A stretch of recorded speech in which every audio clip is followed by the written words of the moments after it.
All right, we're going to go ahead and get started. It's 12 o'clock. As people are still logging in, if you can please mute your microphone unless you are one of our speakers, we would appreciate it. My name is Carrie Green. I'm President and CEO of Commerce Chenango, and I'd like to welcome you to our 5th virtual Lunch and Learn. Today's topic is the impact of COVID-19 on the travel and tourism industry. I know many of you have contacted us and our TPA, Audrey Robinson, with questions about this. We have two really wonderful speakers who will be able to shed some light on what we can be doing and what we should be doing moving forward.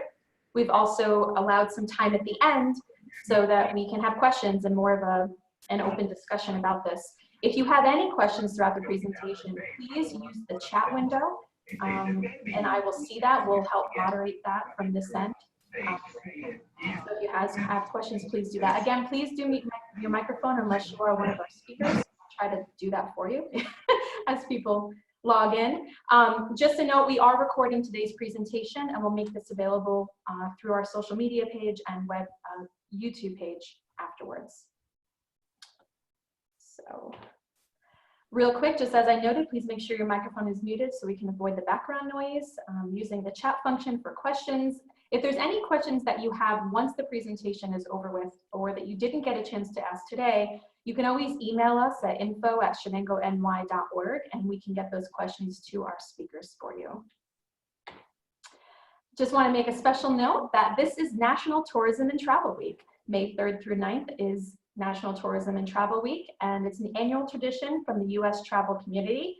It's a time when travel and tourism professionals across the country unite to celebrate the value of travel and the impact it has on our economy, businesses, and personal well-being.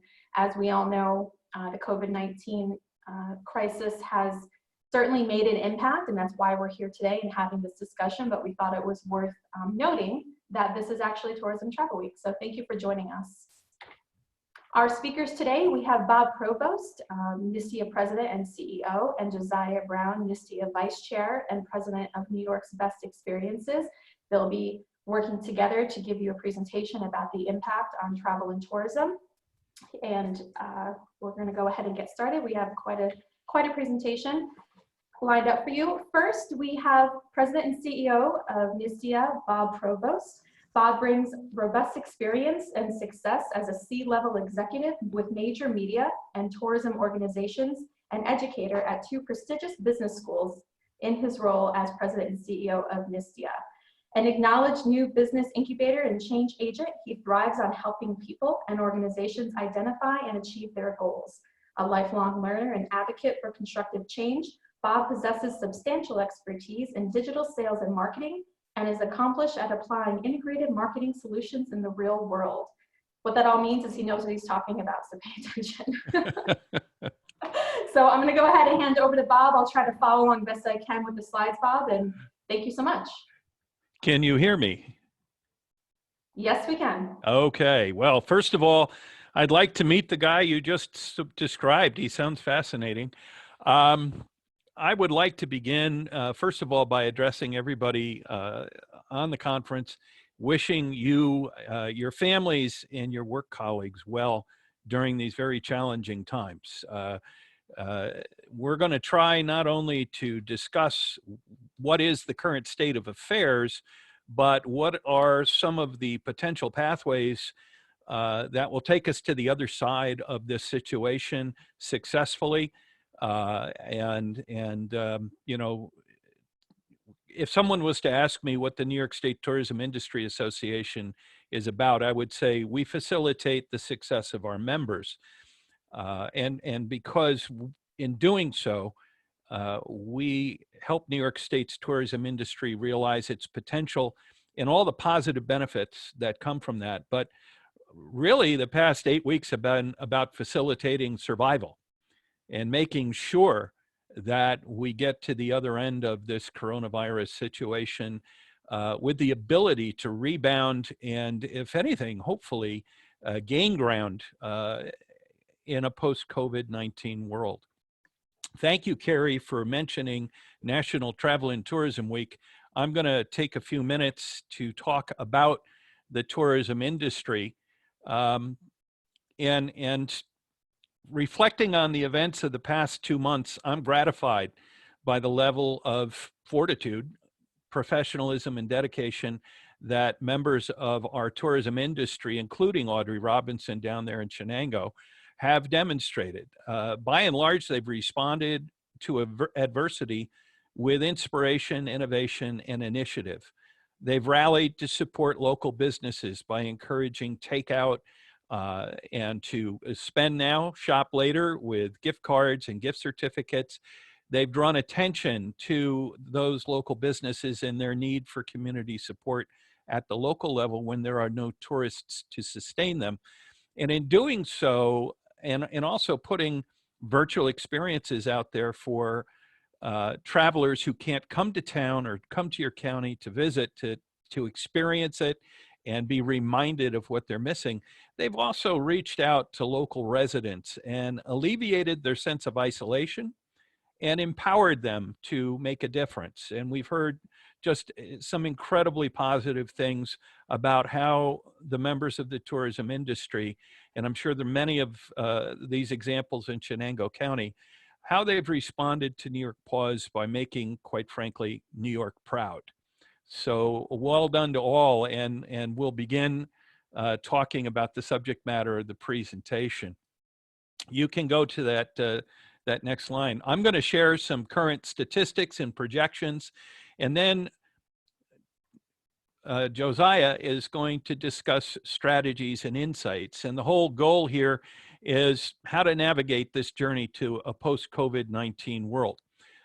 Let me first of all say that the COVID-19 situation is what's known in the business community as a tsunami event. A tsunami event, it refers to a situation where the scale of change in the business environment is game-changing and potentially devastating. And the analogy references, you know, if you're one of those businesses on the beach and you recognize the sign that something big is coming, how do you react? How does your reaction shape your future? And typically there are three different ways people respond to these kinds of events. There is a small group that exercises what we call the ostrich mentality. They bury their heads in the sand. They pretend nothing's happening. They don't want anything to change, and they deny reality. And by and large, our government has made it impossible for you to deny reality in this environment, but it's not a recommended strategy in any case. The second way people have responded is what's known as the hunker in your bunker mentality. And this is another common response to challenging business environments. And that is, I'm going to settle in. I'm going to cut budgets to the bone. I'm going to minimize risk. And I'm going to stay here in my bunker as long as I can and hope that I survive until better times return. And while this is better than burying your head in the sand and ignoring the situation, I want to point out that it's a survival tactic. It's not a winning strategy. It's a reactive strategy. It's not proactive. And in all likelihood, you're going to lose ground to competitors who mount a more aggressive, innovative, and strategic response to what's happening. And that's the key. In tsunami events, about 1 in 5 businesses will unfortunately fail. They don't make it to the other side. And those are primarily those ostriches, the skeptics. About 3 in 5 businesses will survive.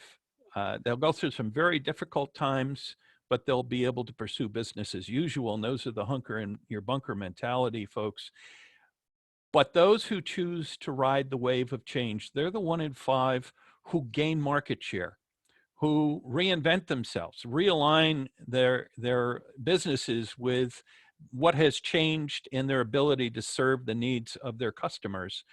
And in being innovative in their responses, they gain market share. So what you're going to need is 1 part inspiration, 1 part insight into your customers, and then innovation and initiative. You've got to embrace change. You have to look at this situation as something that you have some control over, and that'll enable you to shape your future.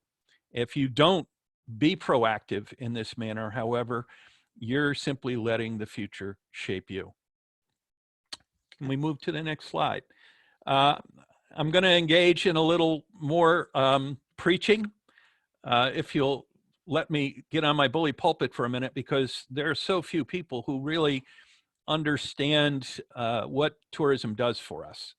And the first thing is that tourism is not just for the tourism business or for the tourist. The actual end beneficiary of tourism is the community, the people who live there, and the businesses. So tourism is not the goal, it is the means to an end. Tourism drives economic growth, job creation. It enables rural and urban revitalization and small business success. It increases tax revenues, decreases the tax burden of the local resident, and improves the quality of life and pride of place in a community. There's just an endless array of benefits that come from tourism. And I'm not denying the fact that with tourism also comes a crowded parking lot and lines at the restaurant, the need for a reservation. There are some issues, but the benefits far outweigh those. The second thing I want to talk about with tourism is that it's a New York State success story, and New York State needs success stories. If you track back from 2018 through the last year that we have details, which is 2018, tourism has generated 25,000 new jobs each year. And now has climbed from, in that period, the 5th to the 3rd largest industry in the state, supporting over 950,000 jobs, generating $72 billion in sales and $8.9 billion in tax revenues. In fact, nearly 25% of New York State's sales tax, excise tax, and user fee income comes from tourists, not from the resident.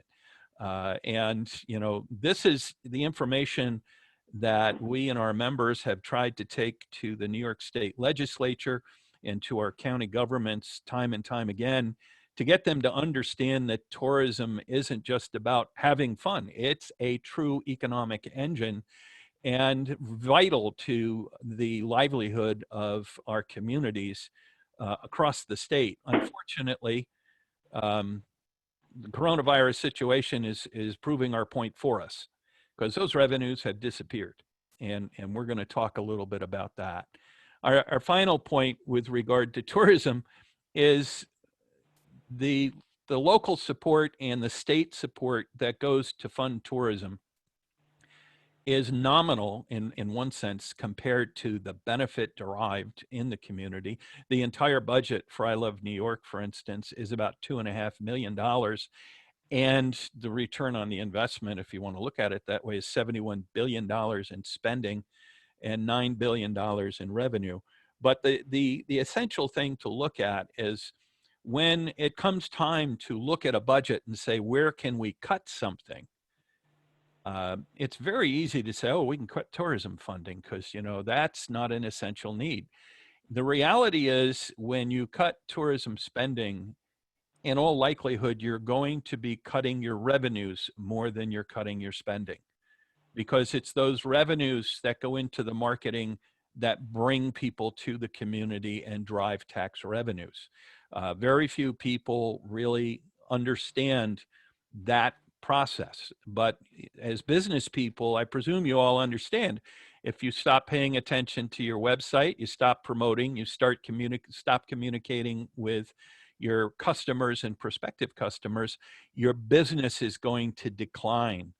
And that's a message that we need to reinforce and drive home at the local as well as the state and federal level, and we're very much involved in that.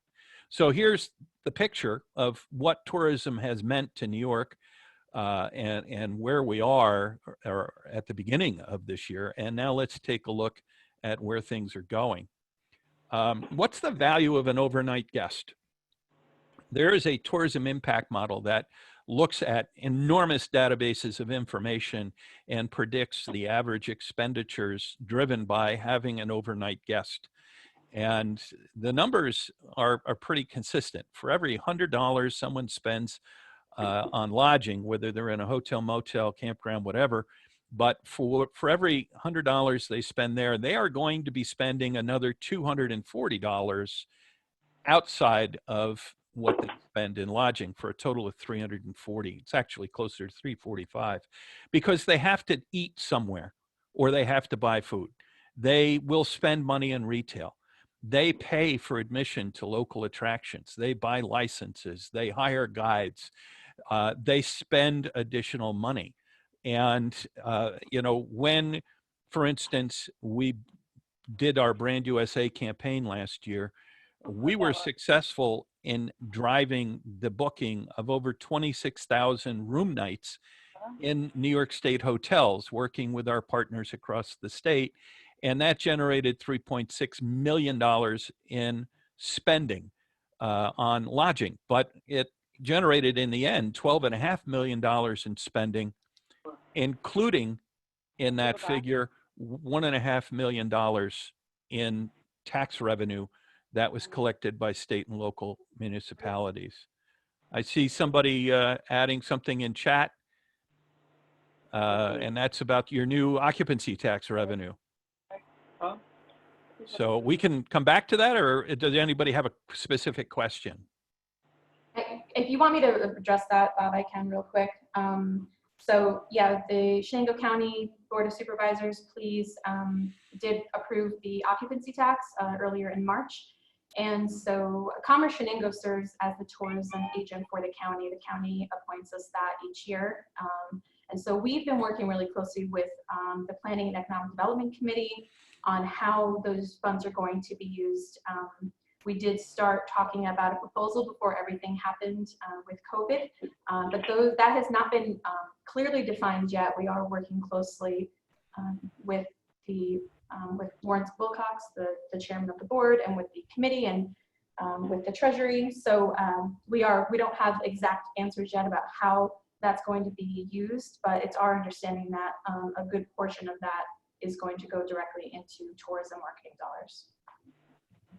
Okay. Happy to field questions as we go or at the end of the program.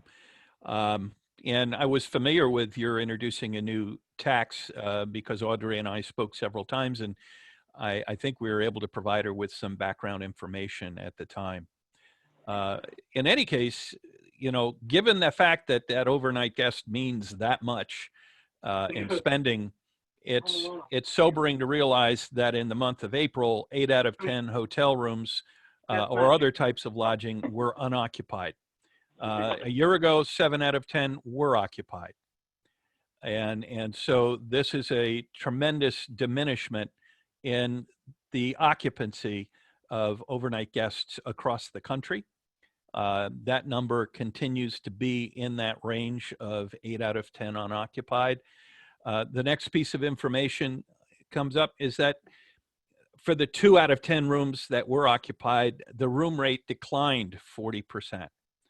And that is troubling because you compound the loss of occupancy with the reduction in the rate, and you get the next piece of information, which is the fact that the total revenue for lodging organizations or companies around the country was down an average of about 80%.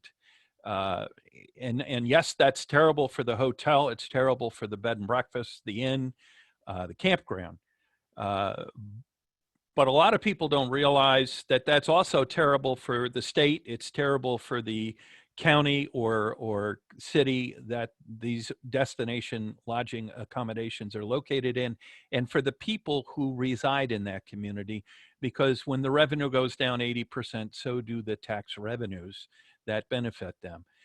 In addition to the reduction in occupancy, 15% of hotels just outright closed during this period of time.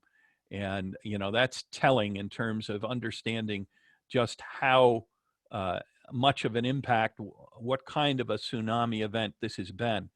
Now, since I put this slide together, as a matter of fact, this morning, I got the release on occupancy in the 4th week of April, and I'm pleased to report, actually the week that straddled April 26th to May 2nd, that the occupancy has climbed a little bit and is currently at 28.6% in the United States. That's closer to 3 out of 10 than 2 out of 10, but the average daily room rate is still down 44%.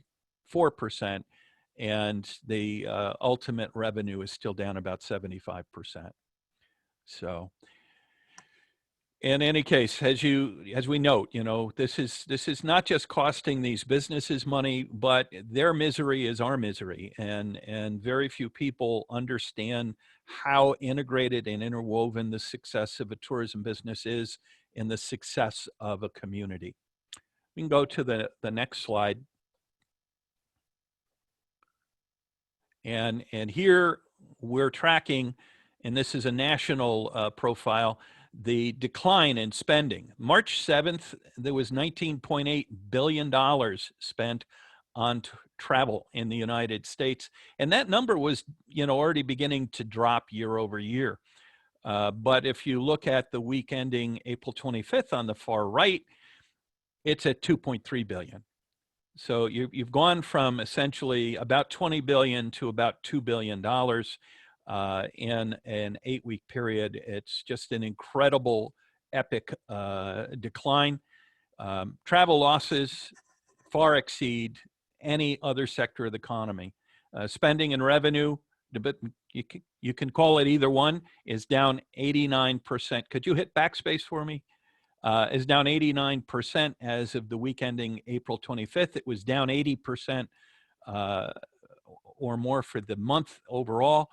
And the estimates are that of the epic announcements of jobs lost, people filing for unemployment, 1 out of 3 applicants for unemployment in April were people who had been laid off or furloughed out of the tourism industry. So we'll hit enter again, and you'll get a new box, and we'll just take a look at how this affects us. New York State travel losses came earlier and initially exceeded other parts of the United States. As a matter of fact, through the first 2 weeks of this, New York State losses in tourism were 50% higher on a percentage basis than the average for the United States. However, whether you want to call it misery loves company or what, by the end of the month, things had changed, and in April, New York State losses have been at parity with the United States average. As a matter of fact, within 1% of the experience nationally.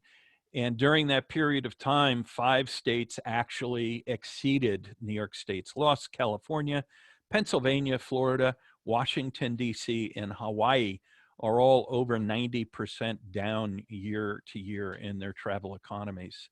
So for those people who think New York is uniquely challenged, no, this is a challenge that is shared across the country. The loss state by state is somewhere between 75% and 95%, with Vermont being the least affected and Hawaii being the most affected. We'll go to the next slide. There's a lot of numbers on this slide. Don't worry, I'm not going to try and read every one of them to you, but I presume you're going to get copies of this. I wanted you to see how this impacts New York and how it compares to the nation. As you can see, local tax revenue, just to give you an idea how to read this, the week ending March 7th, local tax revenues from tourism had dropped $8 million for that week. That's just 1 week at the very beginning. But on the far right, by the time we look at the week ending April 25th, local tax revenues, these are collected at the county or city level, had dropped $59 million. The New York State tax revenue decline in that 1 week was $38 million. Federal tax revenues had dropped $134 million. And this is all because, and I'm reading down that April 25 column, that's all because travel spending had dropped 90%. The year over year change in travel spending was $1.5 billion for that 1 week. And total travel spending had arrived at $170 million in New York State. Nationally, things are down 89%. The change in travel spending is closer to $20 billion, and total travel spending has dropped to $2.3 billion.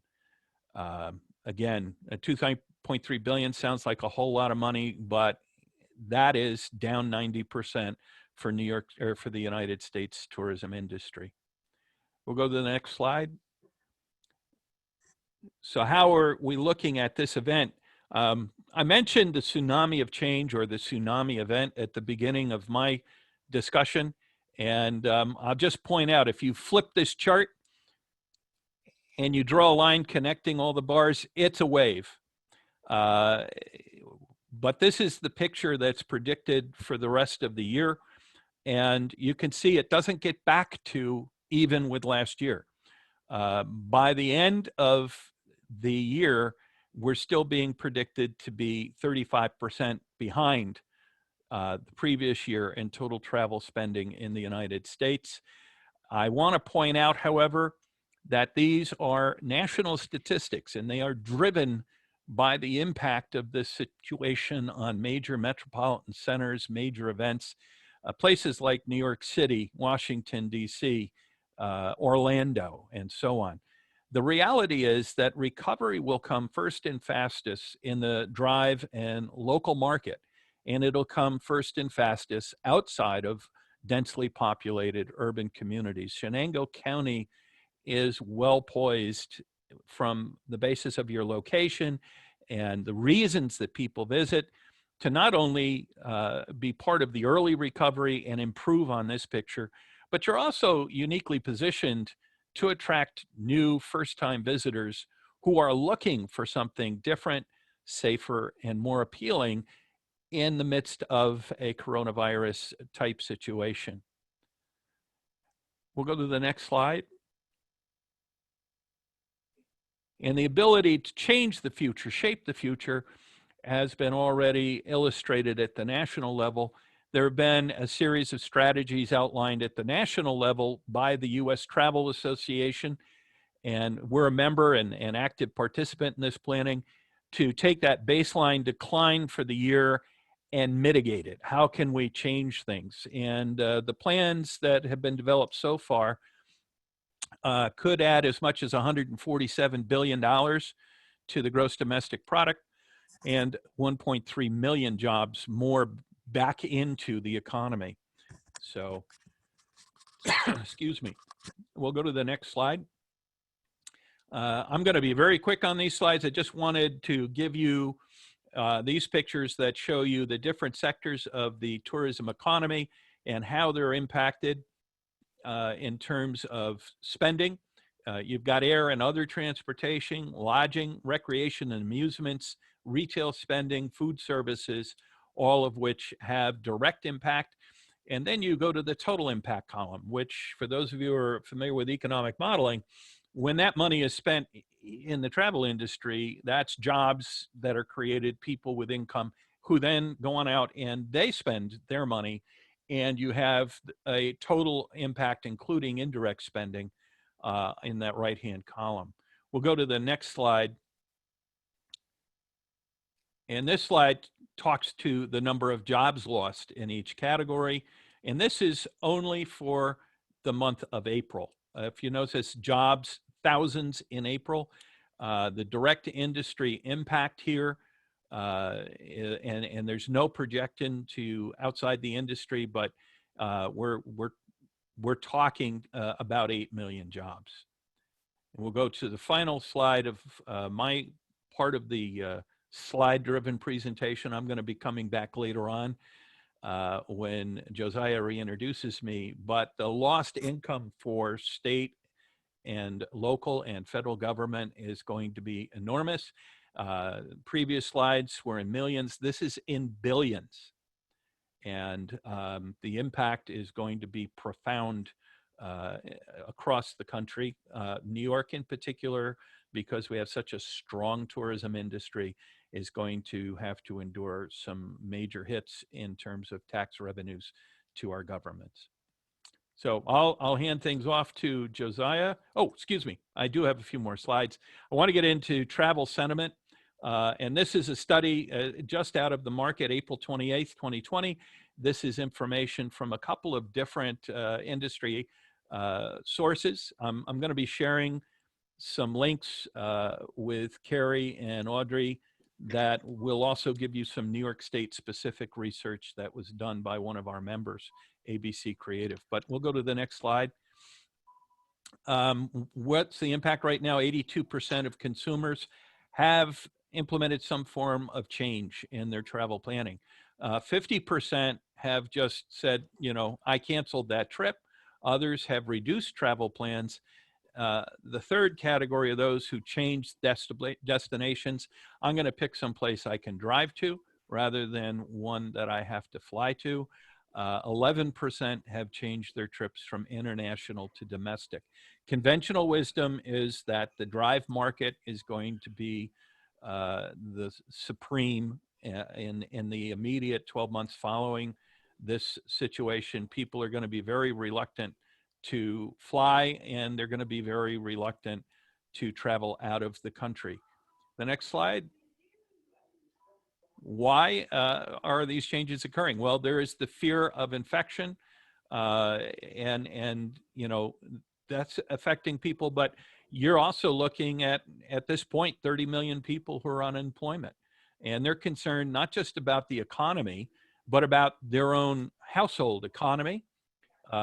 Built into that are those people who are now retired and dependent on stock values for retirement income.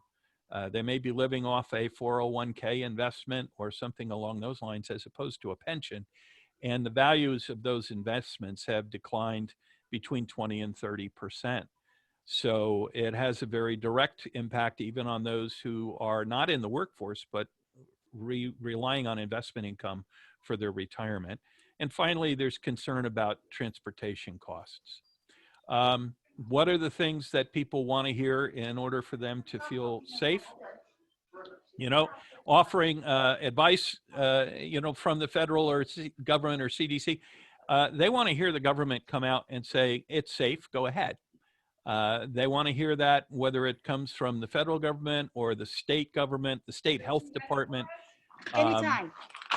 They also want to know from you that you have made your destination safe. One of the most critical aspects of this whole thing is how are you communicating that you're aware of the situation, you're reacting to it, you're being proactive. Are you already communicating on each of your websites that you've instituted the protocols and the precautions and making your destination safe for travelers to visit and observing necessary protocols and practices to make sure that it stays that way. And finally, restrictions. Most travelers feel that the government restrictions are generally appropriate. They've canceled short-term plans, but they're rethinking long-term plans. The trend in information over the course of the last 8 weeks has been changed from I'm not traveling to I'm thinking about traveling to I'm waiting for somebody to tell me it's good to go. But travel will be closer to home. It's not going to be overseas, abroad. It's not going to be even, you know, a great destination trip, you know, from New York to Florida. People are going to be avoiding the crowded destinations that are the most popular destinations. They're going to be looking for travel opportunities that enable them as a couple or a family to enjoy a safe and somewhat distanced experience. And that's going to be found, we feel, in upstate New York, much more so than any other part of the state. Reassurances that they need, you're protecting them from risk of infection. The other concern folks have is I'm going to travel somewhere and they're either going to quarantine me there or I'm going to be quarantined when I come home. They want to be made reassured that they're not going to deal with any kind of isolation. And then finally, when they get to your destination, they need to know what is it they can do. And I know Josiah will talk to this. I'm going to talk to it again, but the big key is not just to tell them that you're open, but to collaboratively communicate with your colleagues about everything else that's going to be open and available in Chenango County. That there is a depth and breadth of experiences waiting for you, not just an available room or a meal or a isolated experience, but a itinerary that could be followed and safely experienced at the family level. And off to Josiah. Okay, well, thank you so much, Bob. This was wonderful. And there are some questions in the chat. We will make these slides available afterwards. We are recording this. I know there have been a couple of questions about specific programs, and we'll get to that. I don't want you to think your question wasn't seen. I've got it.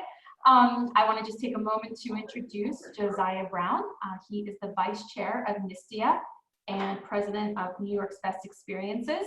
After nearly 16 years and driving over 700,000 miles visiting tourism destinations and experiences, Josiah has lived up to his nickname of the New York Sherpa.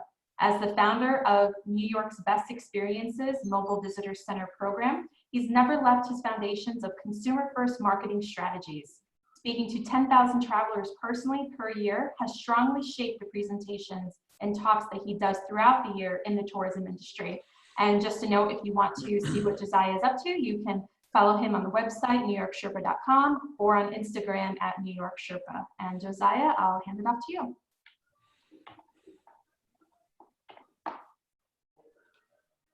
There we go. Unmuting. Can everybody hear me okay? Yes. Good stuff. Well, it's great to be here. Thank you, Carrie, for the introduction.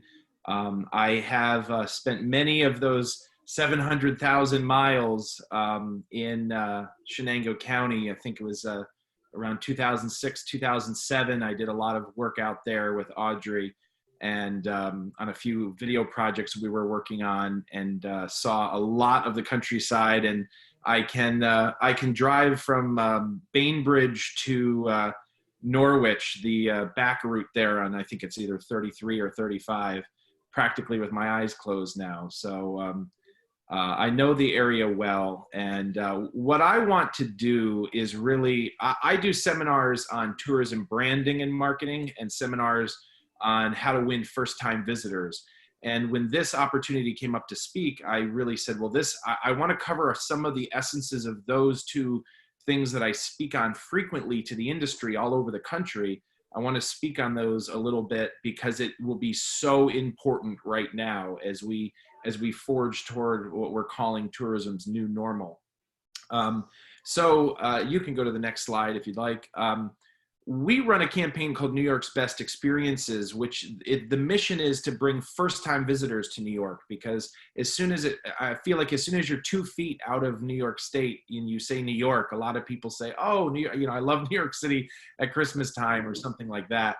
And so we built a campaign to really go to Boston and Hartford and Long Island, even though it is New York, Philly and New Jersey, Pennsylvania, to show people what New York is, what we mean when we say New York, with its rivers and its lakes and its mountains and those types of experiences.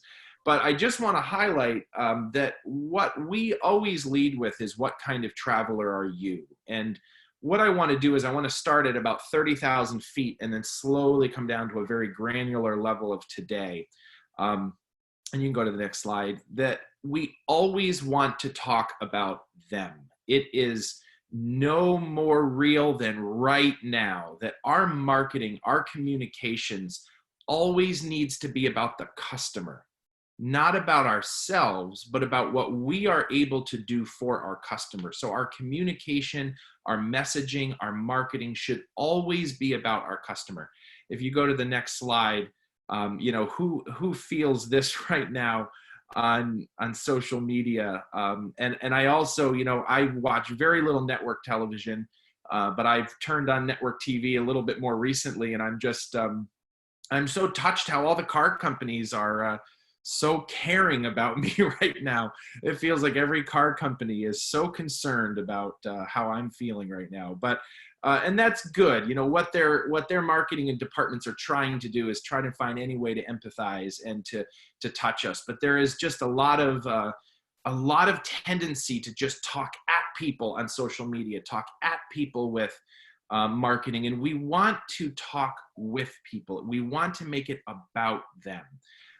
You can go to the next slide there.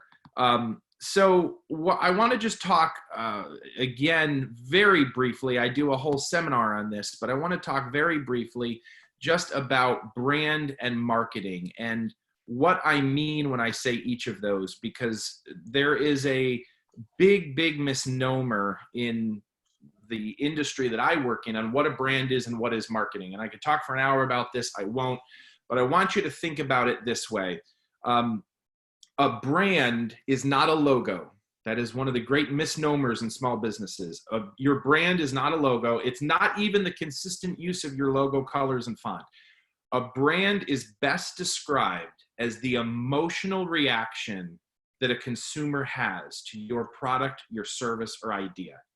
The emotional reaction that they feel. And marketing is not advertising. That's another big misnomer. If a brand is not a logo, a brand is an emotional reaction in the heart of a consumer, then marketing, what is marketing?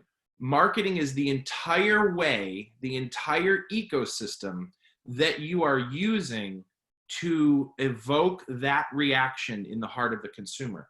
If you have a great mousetrap and you convey to the world, we have a great mousetrap. When they see your mousetrap, they go, that's a great mousetrap. Mission accomplished.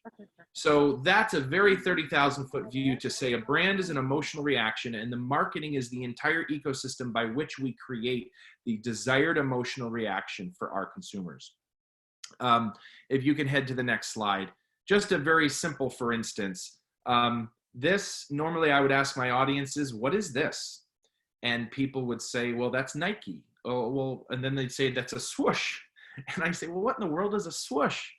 We were sold a swoosh because it was one of the greatest branding and marketing stories in history, where they turned a sloppy looking check mark into feeling like athletic armor, feeling like it's something you put on to perform better. And a lot of times people will say, well, marketing and branding is just a lot of blowing smoke. And I say no, because the statistics will show you that if you put on a brand new pair of your favorite Nikes before you run a race, you'll actually perform better. And if you're performing better, it's no longer smoke and mirrors. It is actually having an effect. So we always want to say, what is the emotional reaction that we want out of something that we're doing? And this is all going to dovetail into what I'm going to talk about as it relates to the moment we're living through tourism. Next slide. One of the greatest brands out there, as soon as I hear the word Corona 2 months back and further, I would think a beer on a beach with a lime. One of the cleanest, crispest, emotional reaction driven campaigns that we've seen in history to associate an inexpensive non-craft beverage with a beach and a feeling of summer. And now, what is the immediate reaction when you hear the word Corona, right? So this is what I mean by a brand is an emotional reaction, and we have to learn to shape these things. If you go to the next slide, let's take this into tourism. The holy grail of branding is to be able to say a name and have people come up with one word, whether that word is a thing or an emotion. And if I were to say Lancaster, Pennsylvania, across the country, without question, I ask for one word, people will come back to me and say Amish. And so that's where a brand begins. We think Amish. But is it Amish that sells Lancaster County? Yes, but. I always say yes, but. A brand is two-tiered. The top tier is the first thing you think of, the word Amish. Maybe in Vegas it would be the word gambling, or fun, bachelor party or something. But it's what's below that. It's the emotional reaction. When you think of Lancaster County, you think of a yesteryear destination where you can go and kind of see the idea of people living off the grid and cutting wheat by hand and driving horse and buggies, and it gives the feeling that you are in a yesteryear place, which for many people in urban cities and urban settings, they go to Lancaster to just take a breath of, I would say fresh air, but it's mostly farm smelling air. But for them, from coming from the concrete jungle out into the country, the payoff is a feeling of being in a yesteryear destination, in a bed and breakfast with no television and horses clomping by. It has delivered you something. And that's what travel is about. It is about delivering you a payoff of memories, of relaxation, of a time to reconnect and to relax. And so destination marketing and marketing our destination businesses is about getting to the place where we have connected emotionally with people. So you could go to the next slide. I like to call marketing the refined study of common sense. Marketing, a lot of people say, well, isn't marketing common sense? And I say, well, I think it's the refined study of common sense. But if you go to the next slide, I consider this phrase to be a marketing MBA. You could go get an MBA in marketing, or you could just sit and stare at this phrase for a day. Attention and engagement. Simply, marketing is this: where is the attention you want and how are they engaging? That's it. And when people talk about how social media is new and how marketing is moving as fast as you can imagine, I just figured out what Instagram was. Now I'm trying to figure out if I need a TikTok or not. What is a TikTok? All of these different channels. I say, marketing really has not changed ever. It's just about where is the attention and how are they engaging. Once you learn those two pieces about your business, you have everything you need. And that's where, in a moment like this, as unsettling as a moment is, all we need to calm ourselves back down and think about our businesses practically and tactically is to say, where is the attention and how are they engaging? And that's what I'm going to start to unpack here a little bit. I do travel in a mobile visitor center that travels all over the East Coast. So I personally talk to about 10,000. That's the round number I use. I talk to about 10,000 visitors a year. And I learn things from how they answer questions. In fact, for many years, I considered myself a pretty savvy destination marketer. And I began to realize after actually talking to the public that I wasn't as savvy as I thought I was. They really re-educated me in some really significant ways. So I'm going to give you 3 call outs that were huge revelations to me in actually talking to the public. And again, all of this is in the context of where we are right now. I'm making sure to deliver just information that we'll need moving forward. So the next slide, where is it? This is the #1 question we get on the road. Just second to, is there anywhere to stay there? Where is it was so much more prominent of a question than I ever thought. But we are not a map culture anymore. The only time day to day that I ever look at a map is when I'm looking at the little radar screen on my weather app. That's the only time I really see a map anymore. We're not a map culture. We're a GPS culture. And we began to find that the first way people would even consider a destination was to know where it was. If you go to the next slide, they wanted to know distance plus sense of place. So it wasn't okay in New York City to just say, well, Central New York is a 2.5-hour ride from here, 2 to 2.5-hour ride by car. You would say, well, okay, a 2 and a 2.5-hour ride, you could be into Delaware, you could be into Connecticut.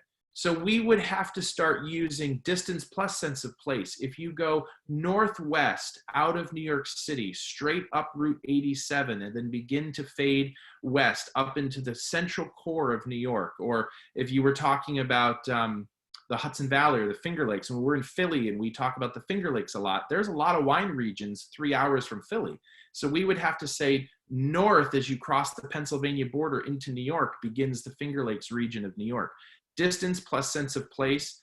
This was way more significant than I ever realized, that I would give people a good recommendation about a place to visit and they would say, where is it?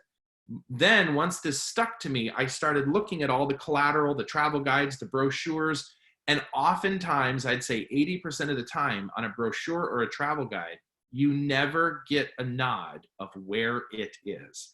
And it's a very significant emotional domino you must tip to get people to realize where you are. So right now we're in a moment where a tremendous amount of people are going to be looking for a rural product. We'll talk about this in a little bit, but they're going to need to know where you are, both in a East Coast format, a New York format, and a regional format. If you go to the next slide, this is the back of the Corning and the Southern Finger Lakes Travel Guide. I've used this example for years because it doesn't take up a lot of real estate on their print piece, but this is the kind of thing much more prominent on your website, occasionally mentioned on your social media, certainly a little thumbnail on your print pieces.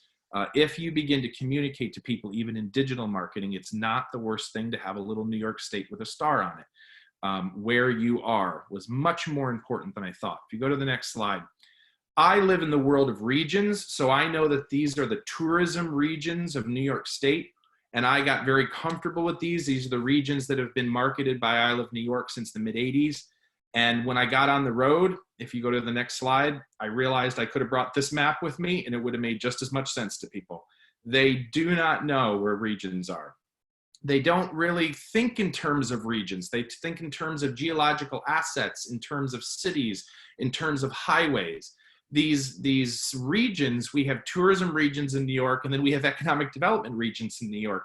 More often than not, they're funding regions. So to say that we're in a region, if it's built in a context, it's okay. But most often we want to use highways, geographic, geological, and cities to really pinpoint people in. Distance from Binghamton, distance from Cooperstown, Norwich, Sherburne, these type of places to give people some sense, building them wide for what they may know, something like Binghamton or Cooperstown, bringing them in more narrow. But it's good practice. So then the second thing that we, if you go to the next slide, the second thing, and you could even go to the next one after this, is that, next slide again, what are you selling? What I mean by this is your name versus personal interest. We believe people travel by personal interest first. People do not travel by county or region or city. They travel by personal interest first. They may like hiking or the outdoors, or they may like history or a certain museum, and they're moving through their own checklist or bucket list, or they have family, or they've seen something, but they move by personal interest first. So what we found is that oftentimes we would be saying the name of something that meant nothing to them, but the actual thing that that place sold was incredibly interesting. And I'll give you, for instance, we had a property that was a foodie destination about an hour from the city. They were an old renovated warehouse into a hotel, and they would market with their name.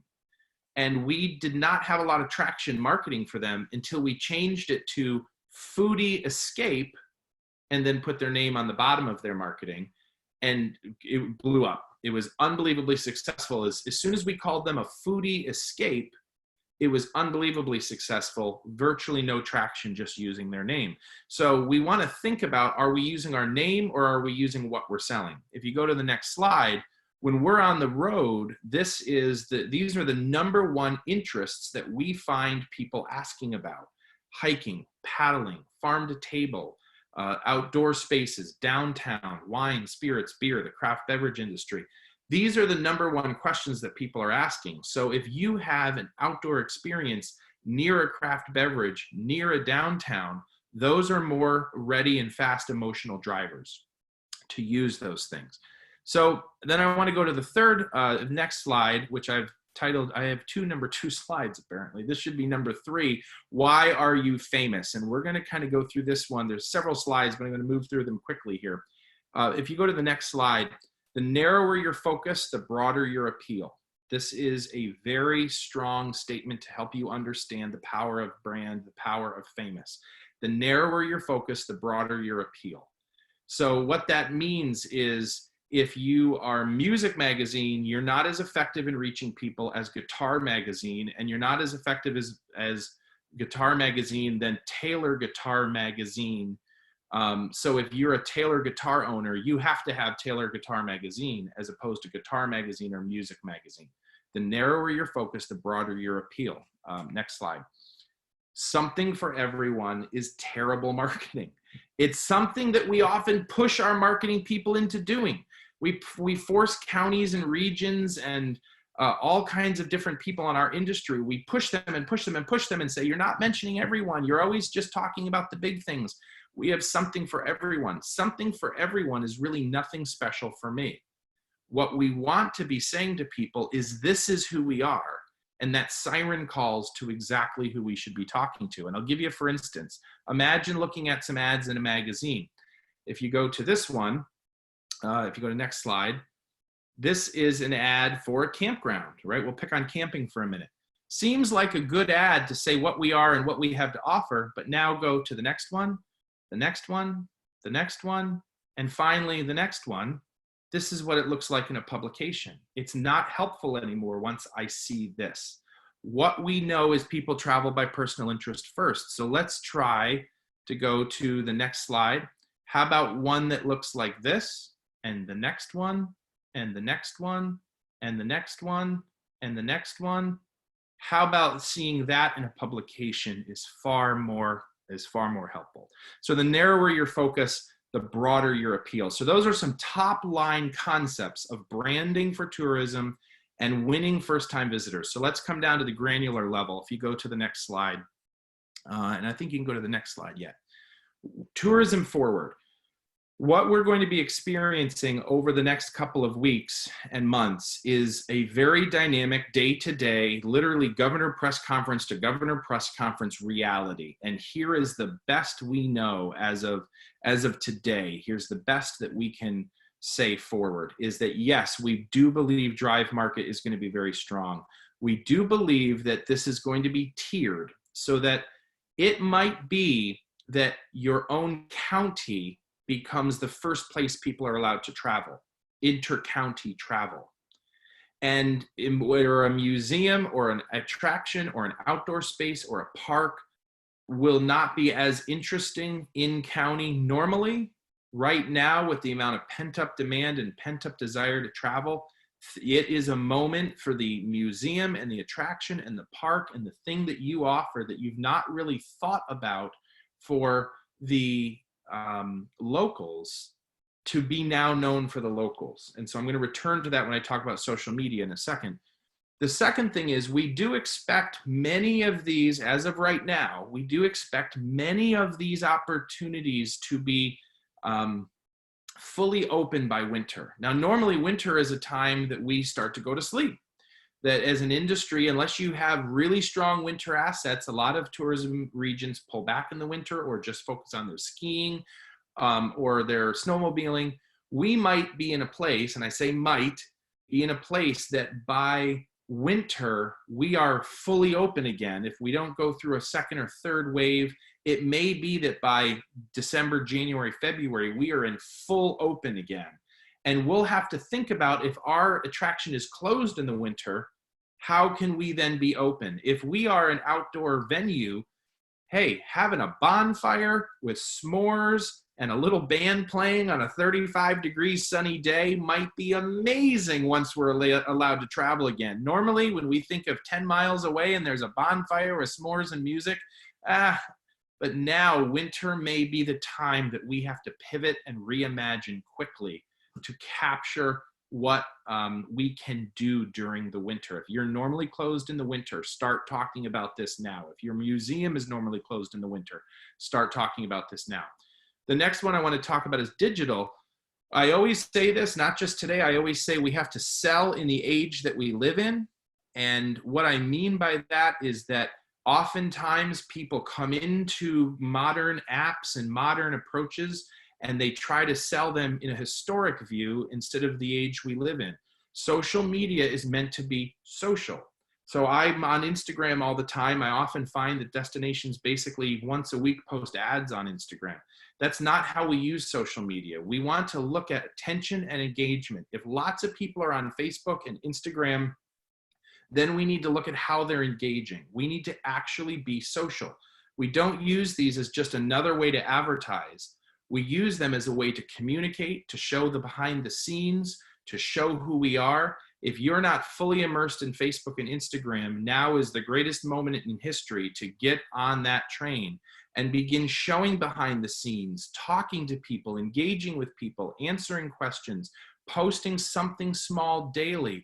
If you're the classic car museum, I mean, how many different cars and how many different angles could we show, but to tell a story with each of those angles, and to give a little 2 or 3 sentence perspective or moment to remember or moment back, not just using it as a photo gallery, not just using it as a place to post advertisements, but to actually engage people. The other thing that's very relevant right now is keep the homepage of your website active. Have a little zone where you can talk about what your new realities and your new world is right now, because I'm going to a lot of websites and their website still looks like it was put together 5 or 6 months ago. There's no information on when they're open, how they're open, when they expect to reopen, what the latest is. Get a little command center going on your homepage, if possible, the closest to your homepage that you can. And targeting, Facebook and Instagram, social media in general, has some of the most effective targeting apps we've ever seen in history of marketing. You can pick who, where, what. You can pick their age, their demographic, where they live. If you have a business, you can model targeting right after the reopen plan. You can target your county, then you can target your region, then you can target wider. And that's how we expect it to go, that the county will be allowed to travel within the county, then the region will be allowed to travel within the region, and then it'll be state to state. And at the point that we're state to state, it will be basically open for business to promote yourself again. And trust me, New York, beyond New York City, will be where people are looking to go, and it will be the greatest time to get first-time visitors. If you go to the next slide, I think this is my last slide. Bob touched on this, so I don't have to completely revisit it, but safety. If there are, we can see on the news right now, there are a lot of people who are kind of beginning to push back up against some of this, the idea of quarantine and things. But I just want you to imagine that if you are not, imagine if you go to Michigan to some of these people that are protesting the quarantine, if any of them own a business, they would be very wise on their social media to, no matter what their opinion is of the quarantine, to still show what their sanitizing rules are, what their cleaning rules are, what their social distancing or mask rules are.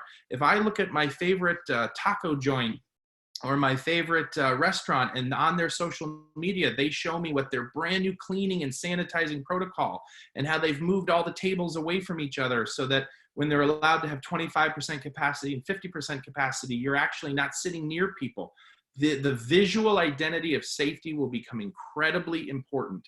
So if you are 100%, and again, I'm only touching on this because I know that the demographics are beginning to reveal themselves on social media of the amount of people who agree with what's happened or not agree with what's happened, or not degree, to some varying percentage of degree.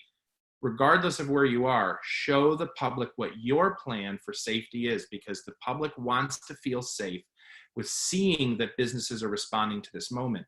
This is the moment to build your brand. If a brand is an emotional reaction, then what emotional reaction do you want them to have now? That you're here for them, you're waiting with them, you're waiting to welcome them back in, you've provided safety for them, that you're listening to them.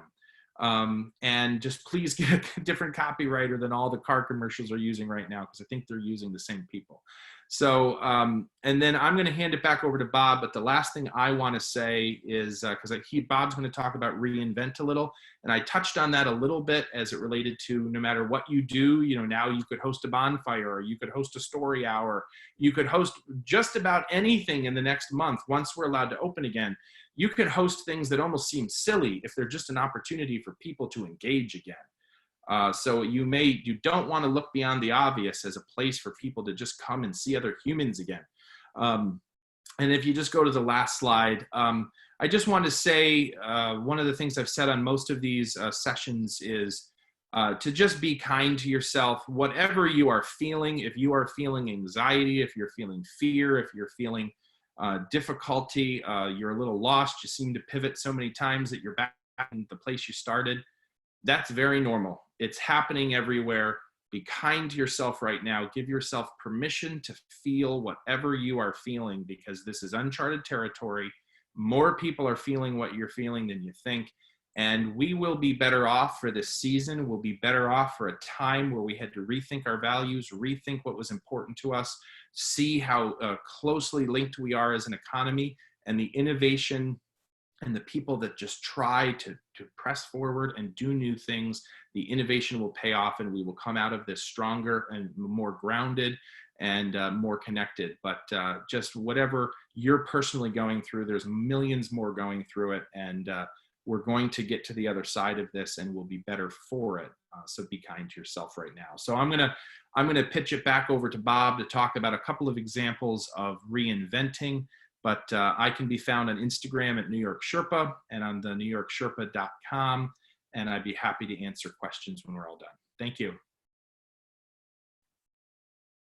Carrie, I need to follow your lead because I know we're past 1 o'clock. We are. Let me just get to one quick thing before everybody gets off. I just want to. I'm happy to keep the line open, and if people want to stay on to ask questions, we do have a couple questions before everybody gets off. Excuse me while I quickly go through these slides. I just want to know our next presentation. I know you both touched on this a little bit, is what's coming next. And so our office here, Commerce Chenango, is a number of things for the county, but one of them is the Economic Development Coordinator for the county, and we work really closely with the business community. We've been in close contact with Chenango County Department of Public Health and Emergency Services. We understand there's a lot of questions and confusion about reopening. The date of May 15th has been said many times. There's some confusion about, does that mean you can open? The quick answer is no. There's a lot of steps. There's a lot of things that we're working on for that. I'm a part of the Southern Tier Economic Development Group. We've been meeting pretty regularly about this to try to help answer some of those questions. And we're hoping that by next week, we have a little bit more details that we can share with people about, what does your plan have to look like? What do you have to do with it? How do you get ready for when your phase of reopening happens? Next Friday, May 15th, it's May 15th. Now, what do? We are going to be doing a joint webinar, same format like this, to talk about reopening guidelines and strategies, what you need to know, how to make that plan. We'll be sending out a communication with this in the next day or so, and we'll be promoting it online. So we're hoping that people just take time to come back and think about this and ask questions. There's a lot of information out there. We understand it can be confusing. As always, myself and the staff here are very up to date about what's going on. And as I said, we're in close contact with our county officials. So I just want to give a second to plug that. And we'll be sending out more information about that later. And I will quickly just go back to here. And Bob, if you want to make any other comments, and then if people want to stay, we'll have time for a few questions. Well, we talked about innovation, initiative, and inspiration. I'm just going to give one quick example because of the time. And that is the fact, our organization typically holds our annual tourism conference for New York State in April of each year. Obviously, we've postponed it, and we contemplate that it will be held somewhere in late October or early November this coming fall. However, a major feature in that event was the big fundraiser for the NYSTIA Tourism Scholarship Program. And that is an event where the organizations from across the state get gift certificates from local accommodations, free admissions, restaurant gift certificates, and they put together packages for experiences. And at the banquet that we hold, people in a live auction bid on those. There's also a silent auction. Well, when the event was postponed, the auction committee came together. They said, well, I guess that's that. There's not going to be any auction. The certificates that we've gotten won't be valuable in the fall. They have expiration dates. People, for the most part, are looking for summer experiences. I guess we just are going to forego the auction for this year. And I said, no. I said, we need to reimagine the auction. We need to reinvent it. We need to realign it with the current reality. Let's have a discussion. And to their credit, they took the 9 dots off, or the four balls off, and had a free-ranging discussion. And what came out of their discussion is, while we need to raise money to support the students and the scholarship fund, Oh, the one by the chamber. Okay, I saw it. the people who really have needs are the businesses that were donating rooms and meals and experiences, who are suffering a great deal right now. And the decision was made to go back to them explain the fact that the auction did not occur, but we're sensitive to their situation. All of the certificates that had been submitted are essentially invalid. We're not going to utilize them. However, we have a new proposal. We're going to mount a internet-based public auction of whatever they choose to bring to the table in terms of a new certificate. We're going to promote it through all of our members' social media across the state and around the world, actually. We're going to, instead of simply listing the events, we're looking to do pictures and logos, links to their websites, and promote the destinations, and convert our scholarship auction from an event for the New York State tourism professionals at our conference to a major public promotion of New York State destinations. In addition to that, NYSTIA is going to give each of the groups that put together this kind of a itinerary package for the auction a 90-day free listing on the New York Getaways website, which includes email distribution to tens of thousands of people interested in New York travel. And now we have a revitalized auction committee. We have people who, you know, in some initial conversations to explore reception or receptivity to this idea. The destinations are very excited about being involved, and the adversity forced us, the adversity of the current situation, to reinvent and reimagine what we were doing. And actually, we're going to come out of it with a better event and a better activity, better program, probably more funds raised for the scholarship, but more promotion and give back and consideration for the destination. So that's the kind of, you know, how do you get to the other side thinking that needs to be applied. So other questions? Bob, we do have, Bob and Josiah, we do have a couple in the chat window. One of them was, we have a community concert that draws from 1,000 to 3,000 people weekly in the summer. Our current understanding is that these types of gatherings will not be allowed this summer. I know many of our organizations are trying to make determinations about events happening in July and August, and, you know, are we going to unpause? Aren't we? What does that look like? Do you have any recommendations about organizations that have events like this, and what that criteria will be? Yeah, I'm going to point to, you know, the announcement that, you know, Disney just put out a program where, yes, they can't do the Lion King on stage, but they've you know, out of existing footage, put together a complete virtual experience for you to enjoy many aspects, not the entire performance, but to experience the Lion King online and virtually. You may not be able to bring 1,000 people together in the environment where you did the concert, but you might be able to have that concert rendered and delivered and streamed virtually to every hotel or inn on a web channel. It might be something people can experience on the internet. If you have connections to travelers who have previously visited and are likely to come back, but, you know, this is a special year, they're not going to be here, invite them to enjoy these concerts and tell them that you miss them and you look forward to their return.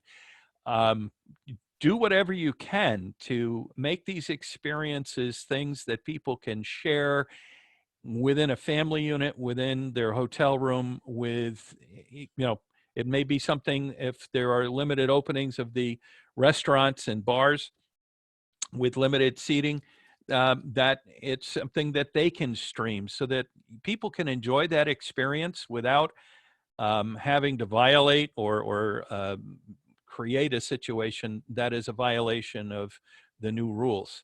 This is, you know, kind of the way people are going. You can develop what's known as a hybrid event. It's live, but it's also something that can be experienced virtually. And you may find that while you can't put 1,000 people in the square, you make it available to all the residents of Chenango and all the visitors who wanted to be there but couldn't be there, as well as virtually to everybody that's not able to be in the square but is visiting, your event may actually have more impact than it does currently as a simple attendance event. Okay, there's another question. Sorry, is your feeling that traditional fairs and festivals are not going to happen this summer? I think there's going to be a number of decisions made. I mean, NYRA, for instance, is developing plans to hold the Saratoga meet even if there are no spectators. The governor's giving second thought to whether or not they're going to do the state fair. There are so many unknowns that I don't think you can count on yes being an answer any more than you at this point can count on no being an answer, but you need to be prepared to, at the very minimum, have that event be ready. I'm going to point to the recent announcement, although, again, they're going back to the drawing board based on what the governor is now communicating. But if you look at what Americade did, they postponed their July or their June event until the end of July. In all likelihood, they're going to be moving it again. But they totally reprogrammed the event as a 2020 touchless Americade. I mean, this is the biggest cycling gathering in the country. And their comment is, we're going to be sensitive to public health concerns. We're going to conduct it in a manner that's respectable for the ordeal that people are undergoing with the pandemic. It will emphasize safety protocols, social distancing, hand washing, scenic tours rather than group gatherings. They're complying scrupulously with hotel and safety guidances and working closely with the county public health services. They're, specifically limiting the number of people that they are going to allow to attend each and every event.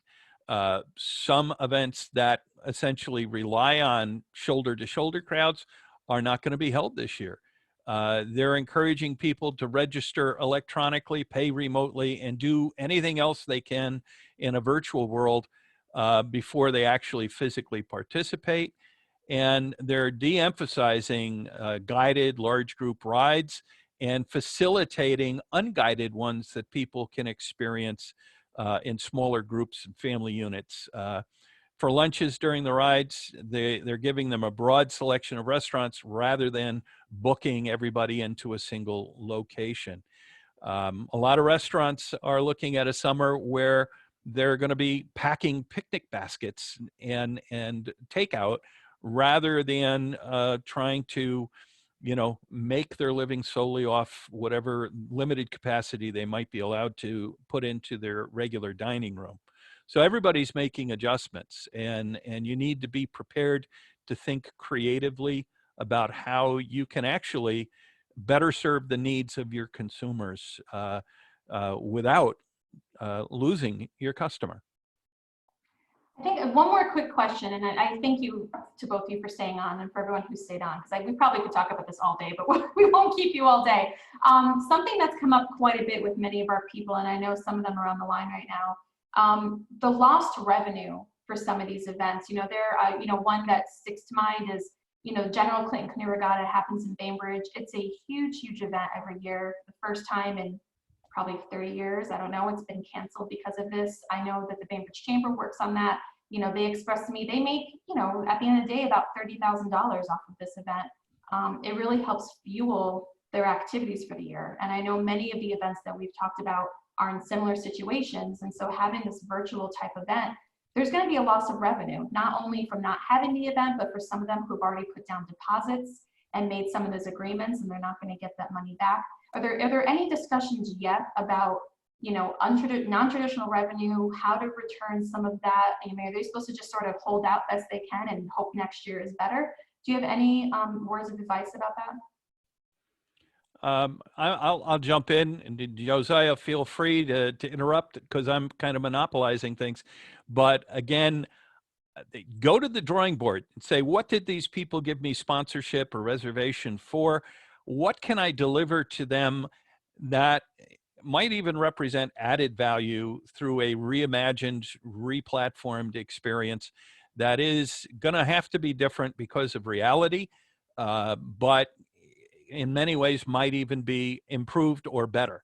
And I'll point to an exercise I did when I was in New Jersey. I worked closely with New Jersey state government in re-platforming and developing a tourism infrastructure. When I went to work in New Jersey, I was in the media world. They did not have county level TPAs or convention and visitors bureaus or destination marketing organizations. Tourism was entirely handled by a state legislated entity at the Meadowlands in Atlantic City and the state tourism office in Trenton.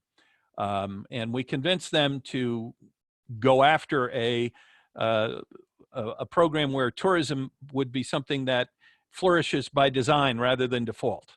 You know, they were doing okay just letting people show up at the Jersey beaches, but they weren't really promoting it. And the theme that was developed was to focus people on all the places to go in New Jersey other than the beach, because they're going to go to the beach regardless. And the theme was great destinations in every direction.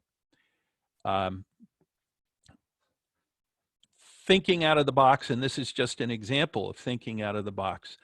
I went to a major electronics retailer and their manufacturers, and we got from them $50,000 in gift cards and $50,000 in cash to support a photo contest to get the people who lived in New Jersey, as well as people visiting New Jersey, to submit photos between July 1 and Labor Day of their favorite great destination. What destination in New Jersey is your great destination? Which one do you think other people should visit?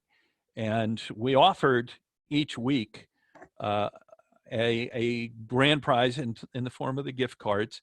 And at the end of the contest, somebody was going to win $10,000 in gift cards with this major electronic retailer. You know, you can buy your home entertainment system or in your home theater or whatever you wanted to buy.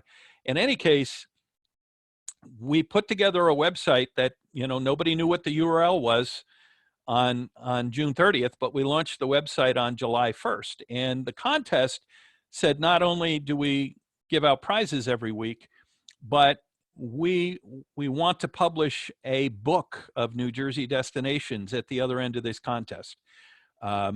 When someone entered the contest and uploaded their photos, they automatically got a reply email with a coupon offer from our retailer and a link to send their photo location to all of the people in their contact list and ask people to vote for their photos, because the winner each week was determined by popular vote, and what photos ended up in the book were determined by popular vote. To make a long story short, at the end of 8 weeks, we had over 1 million visits to the website, because it was that viral marketing. Every person who entered the contest wanted to win something. They shared it with their contacts. When the contacts came in, they registered to vote. They also got a thank you email. They encouraged other people to vote. There were 886,000 votes cast for what were the best photos. And when the book came out, we offered everybody who had a photo in the book, there were 140 people, a special offer to buy, where the book jacket was actually their photo with their photo credit on it. We also made it a condition of the contest that if you entered your photo, the state of New Jersey had the right to use it with attribution, with credit, to promote New Jersey destinations. And we ended up with nearly 20,000 photos submitted. The coffee table book, which we sold via Amazon, ended up generating $155,000 in revenue.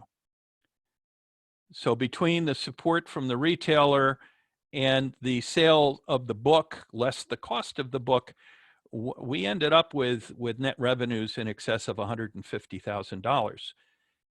And that was an idea that developed in May. The sponsorship was developed in the course of May.